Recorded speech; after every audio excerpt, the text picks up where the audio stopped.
Assalamualaikum warahmatullahi wabarakatuh. Perkenalkan, nama saya Duta Robiansyah. Saya di sini akan menjelaskan kerangka pembangunan masyarakat dan ekonomi. Pemberdayaan dan pengembangan masyarakat. Langkah awal dalam mendefinisikan pengembangan komunitas adalah dengan mendefinisikan komunitas seperti yang telah disebutkan sebelumnya. Komunitas dapat merujuk pada suatu lokasi atau kumpulan individu dengan minat atau ikatan yang sama, baik dalam jarak dekat atau terpisah. Ada 4 bentuk lain dari modal masyarakat yang sering disebutkan dalam literatur pengembangan masyarakat. Modal manusia, pasokan tangan, keterampilan, kemampuan, pengalaman, dan lain-lain. Modal fisik, gedung, jalan, infrastruktur, dan lain-lainnya. Pertumbuhan ekonomi.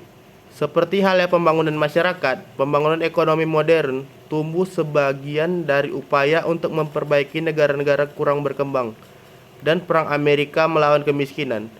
Setelah Perang Dunia II dan tentu saja sebelumnya, bagian dari Amerika Selatan tidak berbeda dengan negara-negara dunia ketiga dengan kemiskinan dan pengangguran yang merajalela karena penurunan pekerjaan pertanian.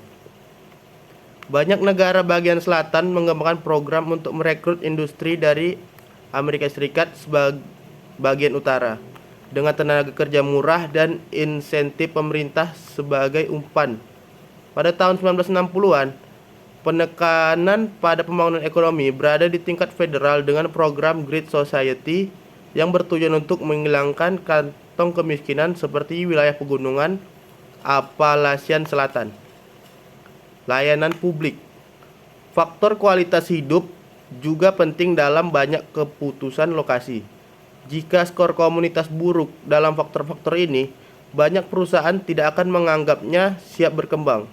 Kelemahan bahkan pada satu faktor lokasi yang penting dalam menghilangkan komunitas dari daftar pencarian perusahaan. Mereka juga menunjukkan bahwa hubungan antara pengembangan masyarakat dan pembangunan ekonomi terkadang tidak dipahami atau dihargai. Teori dan kebijakan pembangunan ekonomi cenderung berfokus pada faktor-faktor produksi tradisional dan bagaimana faktor-faktor tersebut dialokasikan dengan baik di dunia spesial. Siapa yang mempraktikkan pembangunan masyarakat dan ekonomi? Jawaban singkat untuk pertanyaan ini adalah bahwa semua warga negara yang tertarik untuk memajukan komunitasnya harus menganggap diri mereka sebagai praktisi pembangunan komunitas dan ekonomi. Agar berhasil dan berkelanjutan, rencana pembangunan masyarakat dan ekonomi harus didasarkan pada masukan dari semua kelompok sosial ekonomi. Setiap orang harus merasa bahwa mereka memiliki suara di masa depan komunitas mereka. Sekian, terima kasih.